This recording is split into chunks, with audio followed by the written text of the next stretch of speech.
মন্ডলী আসসালামু আলাইকুম। গত জুলাই আগস্ট মাসে ছাত্র জনতা আন্দোলনে যারা শহীদ হয়েছেন তাদের আত্মার মাগফিরাত কামনা করছি এবং যারা আহত হয়েছেন তাদের দ্রুত আরোগ্য কামনা করছি। সদ্য বন্যায় যারা মৃত্যুবরণ করেছেন এবং ক্ষতিগ্রস্ত হয়েছেন তাদের জন্য প্রার্থনা করছি মহান আল্লাহ তাআলার কাছে। সরকার ছাত্র জনতা যেভাবে ক্ষতিগ্রস্তদের পাশে আসে দাঁড়িয়েছে তা অত্যন্ত প্রশংসনীয়। আমি নিশ্চিত অতি সত্বর ক্ষতিগ্রস্ত পরিবারবর্গ তারা নিজ বাড়িতে ফিরে যেতে পারবে এবং দৈনন্দিন কাজে ব্যস্ত হয়ে যাবে। 5ই আগস্ট স্বৈরাচার সরকারের পতনের পর বিডিআর বিদ্রোহে কিছু প্রত্যক্ষদর্শীগণ এবং পরিবারবর্গ তাদের অভিজ্ঞতা তুলে ধরেছেন। আমিও আমার ভূমিকা আপনাদেরকে জানাতে চাই। বিডিআর বিদ্রোহ দমনে সেনাবাহিনী তথা সেনাপ্রধানের ভূমিকা সম্বন্ধে অনেকের জানা নেই এবং তারা নেতিবাচক ধারণা পোষণ করছেন। বিডিআর হত্যাকাণ্ডের উপর একটি বই আমি লিখেছি যা সহসাই প্রকাশ করা হবে। বিদ্রোহের 15 বছর ধরে আমরা শুধু বিগত সরকারের কথা শুনে গেছি এবং প্রকৃত ঘটনা অনেক কিছুই আমাদের জানা নেই এবং জনগণও জানতে পারিনি। সরকার এ ব্যাপারে একটি তদন্ত আদালত গঠন করে এবং সেনাবাহিনীও একটি তদন্ত আদালত গঠন করে। যখন আমি সেনাবাহিনীর পক্ষ থেকে আদেশ দিয়েছি তদন্ত আদালতের, তখন আমাকে বলা হলো যে সরকার যখন তদন্ত আদালত করছে তখন আবার সেনাবাহিনীর পক্ষ থেকে এই আদালতের প্রয়োজনটা কি? প্রতিউত্তরে আমি বললাম, একই ঘটনায় বিভিন্ন পর্যায়ে তদন্ত আদালত হতে পারে। যদি একটা ব্যাটালিয়নে কোনো ঘটনা ঘটে, ব্যাটালিয়ন কমান্ডার তদন্ত আদালত করবেন, ব্রিগেড কমান্ডার করবেন, প্রয়োজন হলে ডিপ কমান্ডারও করতে পারেন। তদ্রূপ আমিও আমার 57 জন অফিসার হারিয়েছি। আমি মনে করি আমার দায়িত্ব, আমার জানার প্রয়োজন আছে, পুরো সেনাবাহিনী জানার প্রয়োজন আছে কেন তাদেরকে হত্যা করা হলো এবং এই হত্যা করার কারণ আমাকে বের করতে হবে। এরপরে তেমন কোনো কিছু আর উচ্চবাচ্য সরকার থেকে আসেনি।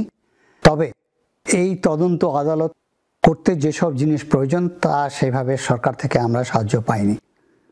তদন্ত আদালতের নেতৃত্ব দিয়েছেন লেফটেন্যান্ট জেনারেল জাহাঙ্গীর আলম চৌধুরী এবং তার সাথে অন্যান্য মেম্বাররা ছিলেন। ওনাকে যে টার্মস অফ রেফারেন্স দেওয়া হয়েছে তিনি তা সম্পন্ন করতে পারেননি। কারণ হলো যারা এর সাথে জড়িত ছিল তারা মোস্টলি জেলে ছিল, তাদেরকে সম্মুখে আনা সম্ভব হয়নি, তাদেরকে প্রশ্ন করা সম্ভব হয়নি এবং যারা বিভিন্ন আলোচনায় এদের সাথে যুক্ত ছিল তাদেরও স্টেটমেন্ট নেওয়া সম্ভব হয়নি। সেই জন্য উনি টার্মস অফ রেফারেন্স অনুযায়ী ওনার দায়িত্ব পালন করতে সক্ষম হননি। সেনাবাহিনীর তদন্ত চলাকালীন জেনারেল জাহাঙ্গীর কয়েকবার আমার কাছে এসেছেন এবং ওনার প্রবলেমগুলো তুলে ধরেছেন। হাওয়েভার আমি নিশ্চিত যে উনি এখন স্বরাষ্ট্রমন্ত্রী হয়ে এই তদন্ত আদালত প্রয়োজন হলে পুনর্গঠিত করে সম্পূর্ণ তথ্য বের করে এবং কারা এর সাথে জড়িত দেশে এবং বাহিরে তার নির্ণয় সক্ষম হবেন। আপনাদেরকে জানাতে চাই যে এই নতুন সরকার যখন গঠন হয় তখনই আমি জেনারেল জাহাঙ্গীরকে টেলিফোন করি এবং ওনাকে রিকোয়েস্ট করি যাতে উনি এই তদন্ত আদালতের ব্যাপারে ব্যবস্থা নেন এবং জনগণ জানুক কারা এর সাথে জড়িত এবং কেন নিরপরাধ 57 জন অফিসারকে খুন করা হলো। কি ঘটেছিল সেদিন পিলখানায়, কারা এর সাথে জড়িত ছিল, কেন 57 জন অফিসার সহ মোট 74 জন অফিসারকে হত্যা করা হলো, সেনাবাহিনীর ভূমিকা কি ছিল তা আমি সংক্ষেপে বর্ণনা করছি। 25শে ফেব্রুয়ারি সকাল 7:30টায় সেনা সদরে প্রতিদিনের মতো তার কাজ শুরু করে। কর্মসূচিতে সেদিন একটি গুরুত্বপূর্ণ মিটিং ছিল, সেটা হলো জিএসপিসি মিটিং। এই মিটিংয়ের মাধ্যমে সেনাবাহিনী সিদ্ধান্ত নেয় নেক্সট ইয়ারে কী কী জিনিস প্রকিউর করবে। এই সভার সভাপতি সেনাপ্রধান এবং মেম্বার্সরা হলেন সেনাবাহিনীর পিএসওসগণ, নির্ধারিত ডাইরেক্টর এবং রেলেভেন্ট সিনিয়র অফিসার্স। সেদিন সকাল থেকেই আমি এই জিএসপিসি মিটিং অ্যাটেন্ড করার প্রস্তুতি নিচ্ছিলাম। আনুমানিক সকাল 9:15টায় সিজিএস লেফটেন্যান্ট জেনারেল সিনা ইবনে জামালি আমার অফিসে আসেন এবং বলেন যে স্যার, আমাদের কাছে কিছু 81 মিলিমিটার মর্টার আছে যেটা সেনাবাহিনী ব্যবহার করে না। এটার গুদামজাত করা এবং রক্ষণাবেক্ষণ আমাদের জন্য টাফ হয়ে যাচ্ছে। তবে বিডিআর 81 মিলিমিটার মর্টারগুলো ব্যবহার করে। আপনি যদি ডিজিবিডিআরের সাথে কথা বলেন তাহলে তারা যদি হেড ট্রান্সফার করে নিয়ে যায় আমাদের অনেক উপকার হবে। আমি প্রস্তাবের গুরুত্ব অনুধাবন করে এডিসি ক্যাপ্টেন জুনায়েদকে বলি ডিজিবিডিআরকে টেলিফোনে সংযোগ দেওয়ার জন্য, এবং সে সংযোগ দিল।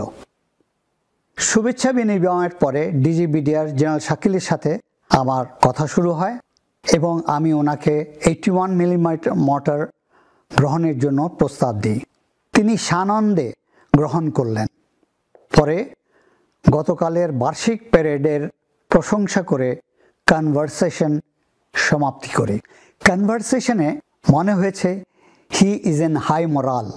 এখন পর্যন্ত বিদ্রোহীদের পরিকল্পনা সম্বন্ধে তিনি কিছুই জানতেন না বলে আমার বিশ্বাস। যদি জানতেন তাহলে নিশ্চয়ই তিনি আমাকে অবহিত করতেন। 9টা বাজার 2 মিনিট বাকি আমি এবং সিজিএস জিএসপিসি মিটিংয়ের জন্য কনফারেন্স রুমের উদ্দেশ্যে যাত্রা করি। হয়তো জেনারেল শাকিল তার অফিস থেকে সেন্ট্রাল দরবারে অ্যাটেন্ড করার জন্য একই সময়ে অফিস ত্যাগ করেন।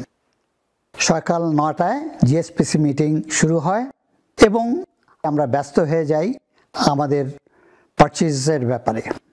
9:30টার দিকে আমার প্রিন্সিপাল সেক্রেটারি কর্নেল ফিরোজ সভাকক্ষে প্রবেশ করেন এবং আমার কানে কানে এসে বলেন, স্যার, পিলখানায় গণ্ডগোল হচ্ছে, আপনার দিক নির্দেশনা প্রয়োজন।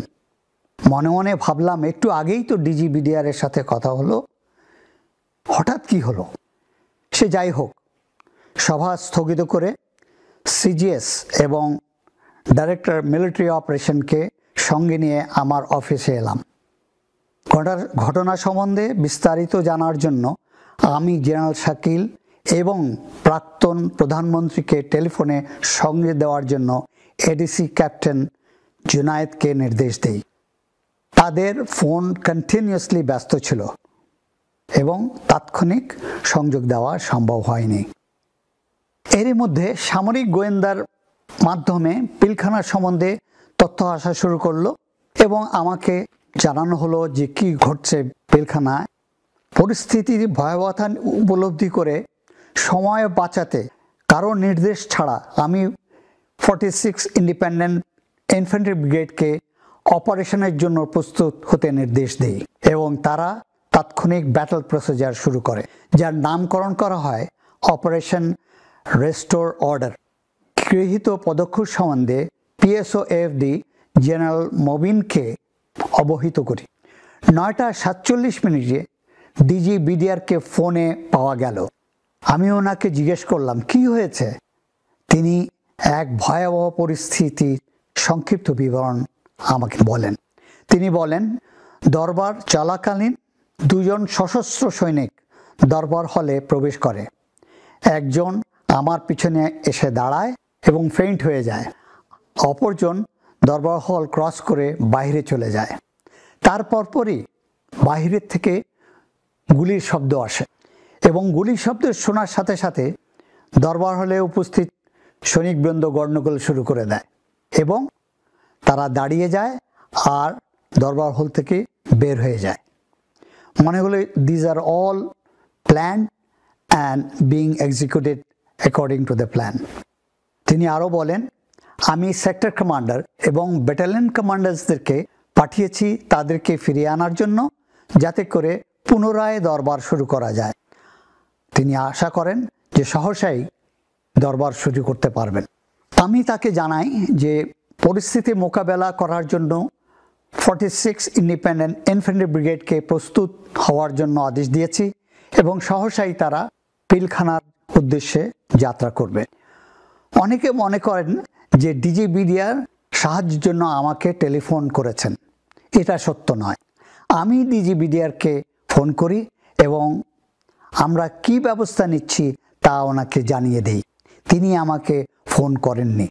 9:54 আমি সাবেক প্রধানমন্ত্রীকে মোবাইল টেলিফোনে পেলাম।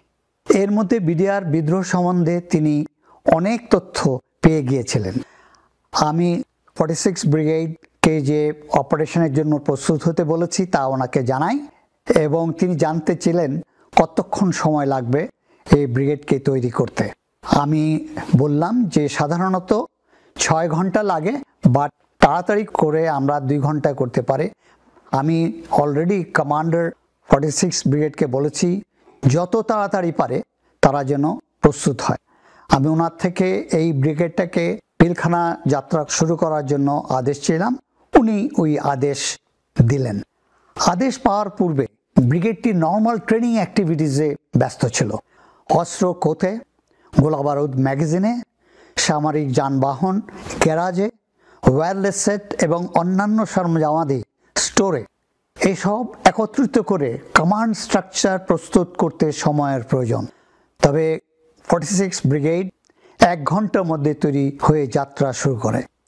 এসব সম্ভব হয়েছে ব্রিগেডিয়ার জেনারেল হাকিম, কমান্ডার 46 ব্রিগেড এবং ইউনিট অধিনায়কদের বলিষ্ঠ নেতৃত্বের জন্য।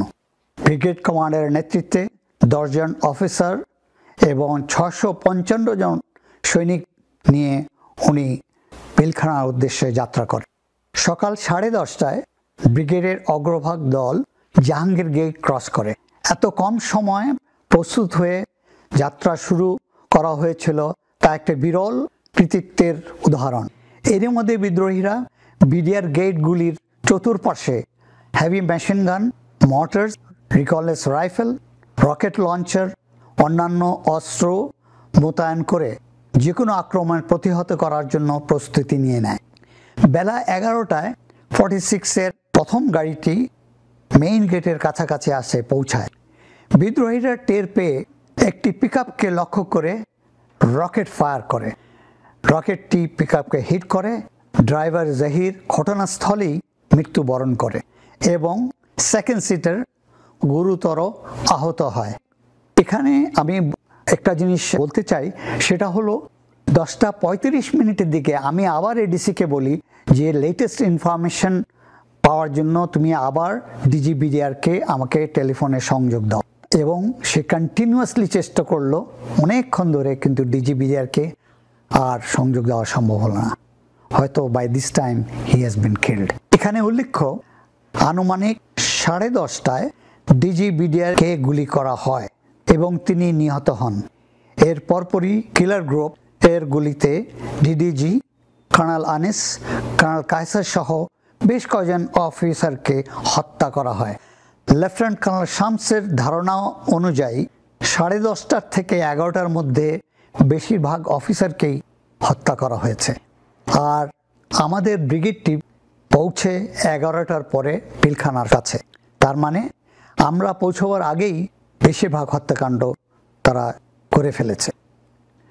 সাধারণত আক্রমণের পূর্বে সেনাবাহিনী শত্রুর দুর্বল স্থানগুলি বের করে নেয় এবং সেই স্থান দিয়ে আক্রমণের পরিচালনা করে। রকেট লঞ্চার দিয়ে আক্রমণ করার পরে ব্রিগেডটি ডিপ্লয় হয়ে যায় এবং তারা রিকনেসেন্স শুরু করে এবং তাদের উইক পয়েন্টগুলা বের করার চেষ্টা করছিল। এখানে উল্লেখ্য যে ক্যাপ্টেন শফিকের নেতৃত্বে 350 জন র্যাবের সদস্য নিয়ে তিনি পিলখানা এলাকায় পৌঁছে যান। তিনি পৌঁছে যান উত্তর এলাকায় 10টার আগেই। তারপর তিনি তার ঊর্ধ্বতন কর্মকর্তা থেকে অনুমতি চান পিলখানায় প্রবেশ করার জন্য, যেটা তিনি পাননি। তাকে যদি পারমিশন দেওয়া হতো ভিতরে প্রবেশ করার জন্য, বিদ্রোহীরা তখনও সংগঠিত হয়নি এবং কোনো ক্ষয়ক্ষতিও করতে পারেনি। তিনি ইজিলি তাদেরকে কন্টেইন করতে পারতেন এবং কিছুক্ষণ পরেই আমরা এসে তার সাথে মিলিত হয়ে বিদ্রোহীকে কন্টেইন করে তাদেরকে দমন করা আমাদের পক্ষে অতি সহজ হয়ে পড়ত, আর তারাও কোনো অফিসারকে খুন করতে পারত না। পিলখানার ভিতরে কি হচ্ছে? তারা কি অফিসারকে জিম্মি করছে না হত্যা করছে? শুধু আমরা গুলির আওয়াজ শুনছি এবং এই গুলির আওয়াজ পুরা ওই এলাকায় ছড়িয়ে পড়ছে চারিপাশে। গোয়েন্দার থেকে আমরা কোনো তথ্যই পাচ্ছিলাম না। শুধু ইলেকট্রনিক মিডিয়ার লোকজন ওখানে লাইভ প্রোগ্রাম কভার করছিল। তার মধ্যে ছিল আমার যা স্মরণ পড়ে, মুন্নি সাহা টেলিকাস্ট করছিল লাইভ এবং বিদ্রোহীরা অফিসার সম্বন্ধে বিভিন্ন ভুল বক্তব্য, মিথ্যা বক্তব্য তুলে ধরছিল জনগণের সামনে এবং এর মাধ্যমে একটা ভুল ধারণা সৃষ্টি হচ্ছিল অফিসার সম্বন্ধে। এছাড়াও বিডিআর অন্যান্য ক্যাম্পে এই বিদ্রোহী ছড়িয়ে দিতে সাহায্য করছে। সেনাপ্রধানের ক্লোজ প্রোটেকশনের জন্য একটি সেকশন কমান্ডো ঢাকায় থাকে। বিদ্রোহীদের গতিবিধি নির্ধারণের জন্য হেলিকপ্টার যোগে তাদেরকে অত্র এলাকায় পাঠানো হয়। কমান্ডো হেলিকপ্টার করে রিকনেসেন্স করছিল, কিন্তু তারা ওই হেলিকপ্টারকে গুলি করে এবং হেলিকপ্টারটি গুলিবিদ্ধ হয়। বেলা 11:45 পিএসএফডি জানায় যে সরকার রাজনৈতিকভাবে এই সমস্যার সমাধানের চেষ্টা করছে। বিদ্রোহীরা দাবি করেছে যে কোনো আলোচনার আগে সেনাবাহিনী এলাকা থেকে চলে যেতে হবে। তাই সরকার আদেশ করলো যে 46 ব্রিগেড এবং অন্যান্য যারা সেনাবাহিনীর পক্ষ থেকে এখানে আসছে সবাই should be out of sight, এবং বলা হলো যে অ্যাটলিস্ট 2 কিলোমিটার উত্তরে যেন চলে যায়। আর যদি সমঝোতা না হয় ওদের সাথে, তাহলে সামরিক অভিযান পরিচালনা করা হবে। আনুমানিক বেলা 12টায় পিএসএফডি আমাকে টেলিফোন করে এবং বলে জরুরি ভিত্তিতে আমি যেন প্রাক্তন প্রধানমন্ত্রীর সাথে যমুনায় দেখা করি। তিনি কেনই বা আমাকে এই সময় যেতে বললেন, কারণ ওই সময় প্রত্যেকটা minute is very important. However সিজিএসকে আমি সবকিছু বুঝিয়ে দিয়ে যমুনার উদ্দেশ্যে রওনা হলাম। পথিমধ্যে যা জিনিসটা দেখলাম যে স্পেশালি যমুনা ভবনের কিছু সম্মুখে আরআর ডিপ্লয় করা হয়েছে, as if somebody is going to attack Jamuna. সেনাবাহিনীর দৃষ্টির আড়াল হওয়ার পর বেলা 1টার দিকে সাদা পতাকা নিয়ে প্রাক্তন প্রতিমন্ত্রী জাহাঙ্গীর কবির নানক ও হুইপ মির্জা আজম মেইন গেট দিয়ে আলোচনার জন্য পিলখানার ভিতরে প্রবেশ করে। এরই মধ্যে সরকার থেকে বলা হলো যে সেনাবাহিনী মেইন গেট এলাকা প্রোটেক্ট করবে এবং পুলিশ করবে আর এক সাইডে, র্যাব করবে অন্য সাইড থেকে। আমার জানা মতে যে ডেইরি ফার্ম যেখানে আছে ওই এলাকাটা অরক্ষিত ছিল। আমি বেলা 1টায় যমুনায় পৌঁছাই। সেখানে গিয়ে যে দৃশ্য দেখি সত্যি এটা একটি হতাশাজনক। দেখি পুরা যমুনায় লোকে লোকারণ্য, হাঁটার জায়গা নেই। যেসব লোককে আমি দেখলাম তাদের কোনো কাজ নেই, ওখানে আসছে জাস্ট স্রেফ কৌতূহল বশত। সাবেক প্রধানমন্ত্রী মন্ত্রিসভা আলোচনা করছিলেন, কোনো সিদ্ধান্ত আসছিল না ওখান থেকে। আমি উপস্থিত হওয়ার সাথে সাথে তাকে আমি যে পৌঁছেছি তা জানাতে অনুরোধ করি এবং উনি জানলেন যে আমি যমুনায় এসেছি।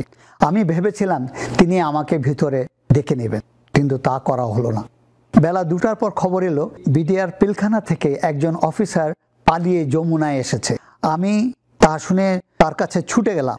তিনি জানালেন বিদ্রোহীরা বেশ কিছু অফিসারকে হত্যা করেছে, তবে ডিজি বিডিআর সম্বন্ধে তিনি নিশ্চিত নন।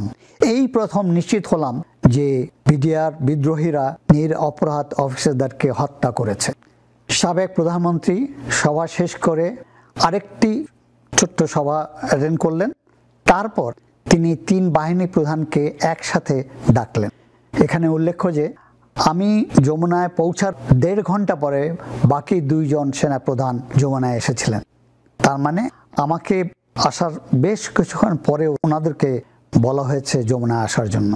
এসে আমাদেরকে বললেন যে রাজনৈতিকভাবে সমস্যা সমাধানের চেষ্টা করা হচ্ছে। কিছুক্ষণের মধ্যেই জনাব নানক, মির্জা আজম এবং তাপস বিদ্রোহীদের একটি ডেলিগেশন নিয়ে যমুনায় আসছে এবং তারা চাচ্ছে সাধারণ ক্ষমা। তিনি আরও বলেন বিদ্রোহীদের কিছু বলার থাকলে আমরা যেন তাকে বলি। আমি প্রাক্তন প্রধানমন্ত্রীকে বলি, অপারেশন রেস্টোর অর্ডার পরিচালনার শুরুতেই আমাদের একজন সৈনিককে নিহত হতে হয়েছে এবং একজন গুরুতর আহত হয়েছে।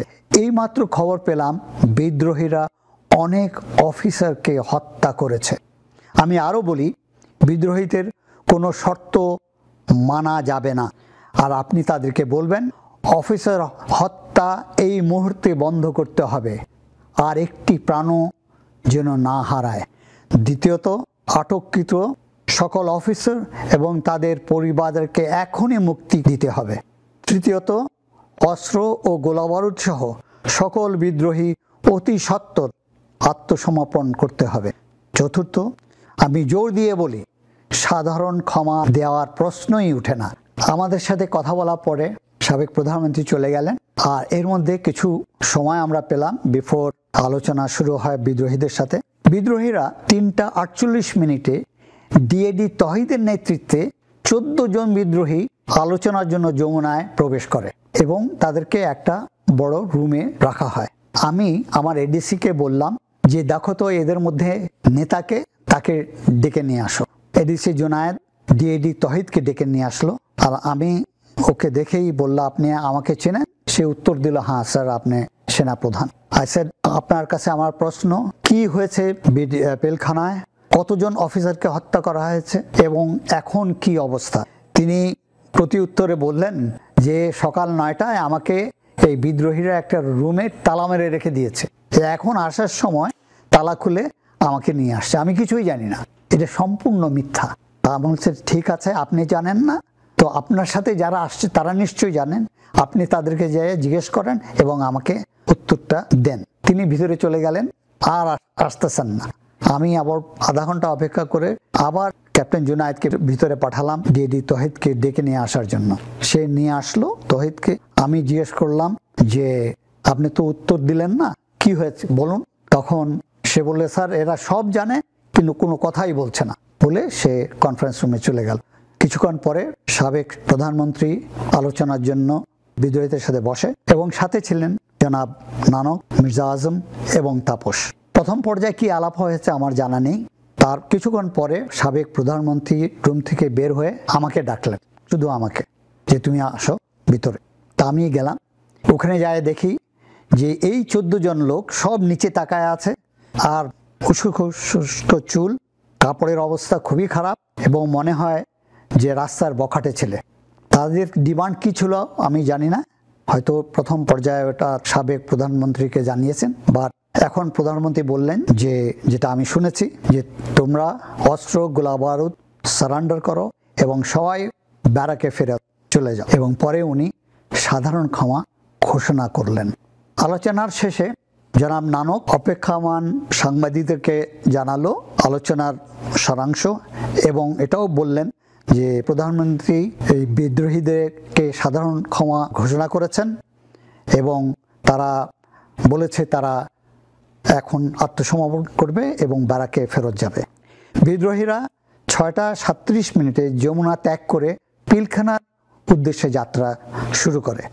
পিলখানা পৌঁছেই ঘোষণা দেয় যে যতক্ষণ পর্যন্ত সাধারণ ক্ষমার প্রজ্ঞাপন তাদের হাতে না আসবে ততক্ষণ পর্যন্ত তারা আত্মসমর্পণ করবে না। তারা পুনরায় গোলাগুলি শুরু করে এবং অফিসারদেরকে খুঁজতে থাকে। রাত 12টায় স্বরাষ্ট্রমন্ত্রী সাহারা খাতুন, আইন প্রতিমন্ত্রী জনাব তাপস ও আইজিপি পিলখানায় বিদ্রোহীদের সাথে আলোচনার জন্য যান এবং তাদের সাথে বসেন। এক পর্যায়ে বিদ্রোহীরা কিছু অস্ত্র সমর্পণ করে এবং 8টি পরিবারকেই মুক্তি দেয়। তার মধ্যে শুধু 3টি পরিবার ছিল সেনাবাহিনীর অফিসারদের পরিবার এবং 5টি ছিল ডিএডি ফ্যামিলিজ। স্বরাষ্ট্রমন্ত্রী সাহারা খাতুন জানতেন যে অফিসার্স এবং ফ্যামিলিদেরকে কোয়ার্টার গার্ডে বন্দি করে রাখা হয়েছে, কিন্তু তিনি তাদের মুক্তির ব্যাপারে কোনো উদ্যোগ নেননি এবং তাদের সম্বন্ধে খোঁজ খবরও নেননি। তিনি বের হয়ে ওই 8টি পরিবারকে নিয়ে পিলখানা থেকে বের হয়ে আসেন। এখানে উল্লেখ করতে চাই যে সকালে থেকেই যখন কিছু পরিবারদেরকে নিয়ে কোয়ার্টার গার্ডে রেখেছিল, কোয়ার্টার গার্ডের রুমগুলো খুবই ছোট, পরিবার, বাচ্চা, তারপর কারো কারো পিতামাতা এবং সার্ভেন্টস, মেড সার্ভেন্টস একটা রুমে গাদাগাদি করে রেখেছিল। খাদ্য নাই, পানি নাই, কি যে কষ্ট এটা আমরা নিশ্চয়ই উপলব্ধি করতে পারি। এবং কতক্ষণ পরপর এই থ্রেট দিচ্ছিল, যদি সেনাবাহিনী ভিতরে আসে বা আক্রমণ করে তাহলে প্রত্যেককেই হত্যা করা হবে। এই থ্রেটটা ছাড়া প্রথম থেকেই দিয়ে আসতেছিল। এবং এই খবরটা আমার ওয়াইফকেও কিছু অফিসার লেডিস যারা বাইরে ছিল তারা ফোন করে জানিয়েছে। 26শে ফেব্রুয়ারি সকাল থেকেই বিদ্রোহীরা পুনরায় গোলাগুলি শুরু করে এবং বেঁচে যাওয়া অফিসারদেরকে যারা লুকিয়েছিল বিভিন্নখানে খুঁজতে থাকে। আর কোয়ার্টার গার্ডে যে অফিসার্স এবং অফিসার্স ফ্যামিলিদেরকে হত্যার জন্য তৈরি হতে বলে, তাদেরকে হত্যা করা হবে সেই জন্য তাদেরকে প্রস্তুত থাকতে বলে। সকাল 10টার দিকে সাবেক প্রধানমন্ত্রী আবার আমাকে যমুনায় যেতে বলেন। আমি সকাল 10:32 যমুনায় পৌঁছাই। সিদ্ধান্ত হয় বিদ্রোহীরা আত্মসমর্পণ করতে, যদি আজকে না করে তাহলে সামরিক অভিযান পরিচালনা করা হবে। আমি ওনার থেকে পারমিশন নিলাম যে এই পরিচালনার জন্য আমি ট্যাঙ্ক আনতে চাই সাভার থেকে। উনি আমাকে এই অনুমতি দিলেন। আমি অতি সত্বর আদেশ দিয়ে দিলাম ট্যাঙ্ক মুভ করার জন্য সাভার থেকে। আর এখানে বলা বাহুল্য 25 তারিখেই আমি এপিসি যেগুলো ছিল স্টোরে, আমাদের guns, ammunition and APC itself, এগুলা বিভিন্ন স্টোরে ছিল, ওগুলাকে একত্রিত করে, এবং ড্রাইভার ছিল না, ড্রাইভার বিভিন্ন ফরমেশন থেকে এনে জড়ো করে 25 তারিখে রেডি করে রেখেছিলাম। ট্যাঙ্ক, এপিসি এবং 46 ব্রিগেড, এডি ব্রিগেড থেকে জনবল নিয়ে পুরোপুরি আমরা প্রস্তুতি নেই যে আমরা অপারেশন চালাব। এবং এটা নামকরণ করা হলো অপারেশন রেস্টোর অর্ডার 2। আমাদের এই প্রস্তুতি দেখে এবং ট্যাঙ্ক আসতে শুনে বিদ্রোহীরা উঠে পড়ে লাগলো যে তারা সম্পূর্ণভাবে আত্মসমর্পণ করতে প্রস্তুত এবং কোনো শর্ত ছাড়া। এর মধ্যে প্রাক্তন প্রধানমন্ত্রী 2:18 জাতির উদ্দেশ্যে ভাষণ দিলেন। বিদ্রোহীদেরকে আত্মসমর্পণ করার সময় সীমা বেঁধে দিলেন, যেটা আমি ওনাকে সাজেস্ট করেছি। সেনাবাহিনী আক্রমণ প্রস্তুতি দেখে সাভার থেকে ট্যাঙ্ক আসছে শুনে বিদ্রোহীরা আলোচনা করতে অতি আগ্রহী হয়ে পড়ে। 4:48 আমাকে বলা হয় বিদ্রোহীরা কোনো শর্ত ছাড়াই সম্পূর্ণভাবে আত্মসমর্পণ করতে রাজি হয়েছে এবং কিছুক্ষণ পরেই সব গেটে তারা সাদা পতাকা উত্তোলন করে। রাত 8টায় স্বরাষ্ট্রমন্ত্রীর নেতৃত্বে একটি দল পিলখানার ভিতরে প্রবেশ করে এবং বিদ্রোহীরা কোনো শর্ত ছাড়াই আত্মসমর্পণ করে। এই সাথে শেষ হলো 33 ঘন্টার বিডিআর বিদ্রোহ। প্রাণ হারালো 57 জন অফিসার যারা সেনাবাহিনীর মেরুদণ্ড ছিল এবং সাথে আরও কিছু সিভিলিয়ান, টোটাল 74 জন প্রাণ হারালো। পরিশেষে আমি আশা করব একটি সুষ্ঠু তদন্তের মাধ্যমে প্রকৃত তথ্য বের করে যারা এখনও দোষী চিহ্নিত হয়নি এবং এর সাথে জড়িত ছিল তাদেরকে আইনের আওতায় এনে সঠিক বিচার করা হোক।